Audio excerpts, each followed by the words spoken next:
Экинчи дүйнөлүк көчмөндөр оюну Ысык көлдүн жээгинде өтөт. Учурда Чолпон Ата шаарындагы ат майдан жаңыланууда. Ал эми Кырчын жайлоосунда оюндарга ылайыктуу жайлар түзүлмөкчү. Талас, Ысык көл областы ушинтип өзүнчө метет ортосунда бүт улуттук баягы каада саат улуттук оюндар бүт бар ушакта көрсөтүлөт да. Андан сырткары буякта биз азыр барып, буяктан баягы жанакы салбурун дейт, анан эме жаатуу болот, буякта чоң ат чабыш болот, анан кийин ордо. Бул ирет этникалык элдердин да улуттук оюндары катарга кошулган. Спортчулар 23 оюндун түрү боюнча ат салышмакчы. Мыкты таймаш көрсөткөндөргө 27 миллион сомдук байге фонду каралган. Андан сырткары көчмөндөр оюнуна карата жасалган ар бир иш кылдаттык менен иштелүүдө. Маселен, катышуучуларга улуттук колориттеги кийимдерди даярдоого да чоң маани берилип, тендер жарыяланмакчы. Кийимдерге спортчулар, машыктыруучулар, калыстар, уюштуруучу комитети жана ыктыярчылар ээ болот.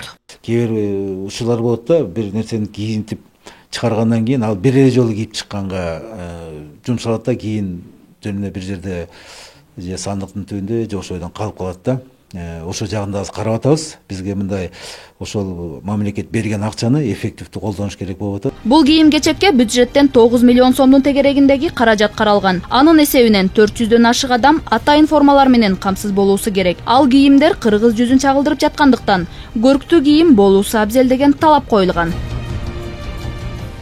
Ага улай ата мекендик тигүүчүлөр эмитеден дүйнөлүк көчмөндөр оюнунун бренди менен кийим-кечектерди сатыкка чыгарышты. Мындай улуттук трендтен куру калгысы келбеген кардарлардын кызыгуусу күч. Өзүм алыстан келдим, Якутск жергесинен. Анан кыргыздын орнаментин барып, өзүнүн жердештерге көргүзөм.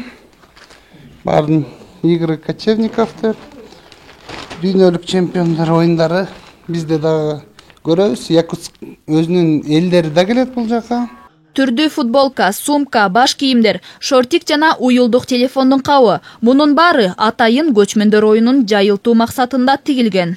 Ткани турецкие, значит, технологии японские, ткани, краски итальянские, бумага сублимационные, швейцарские. Кийимдердеги кичинекей 4 чарчы болуп жайгашкан оймолор, кичинекей балдардын эмгектери, өндүрүүчүлөр атайын алар тарткан сүрөттөрдү бастырышкан. Демек, экинчи дүйнөлүк көчмөндөр оюнуна мотурайган балдардын да салымы чоң.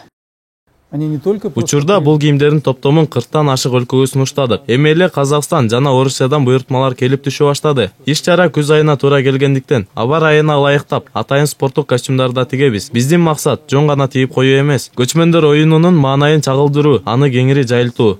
Экинчи дүйнөлүк көчмөндөр оюнуна өлкөнүн чар тарабынан туристтер келери да белгилүү. Андыктан кийимдер интернет дүкөндөрү аркылуу сатылып жаткандыктан натыйжалуу жарнама болуп жатканын өндүрүүчүлөр белгилейт. Эми алар жакынкы күндөрү өлкө аймактарына да жөнөтүлмөкчү.